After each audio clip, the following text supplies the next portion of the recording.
धाराशिव, बीड, लातूर परिषद निवडणुकीसाठी मतदान पार पडणार आहे। तिन्ही जिल्ह्यातील 29 मतदान केंद्रांवर मतदान पार पडणार आहे। तिन्ही जिल्ह्यातील 988 मतदार मतदानाचा हक्क बजावणार आहेत। महायुतीकडून बसवराज पाटील विरुद्ध मवियाकडून महेश देशमुख रिंगणात आहेत।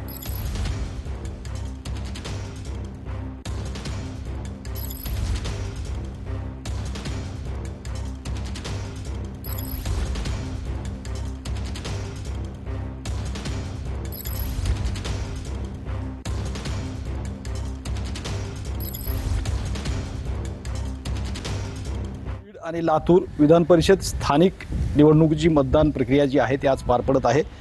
धाराशिव जिल्ह्यातील एका मतदान बूथ केंद्रावरती मी येत आहे आणि 8 वाजता ही मतदान प्रक्रिया जी आहे ती पार पडणार आहे। निवडणूक आयोगाने या ठिकाणी आपण जर पाहिलं तर जे तयारी केलेली आहे, बॅरिकेटिंग जी आहे ती या ठिकाणी लावलेली आहे। जिल्हाधिकारी कार्यालय आहे आणि त्या ठिकाणी तहसीलमध्ये ही मतदान प्रक्रिया जी आहे ती पार पडणार आहे।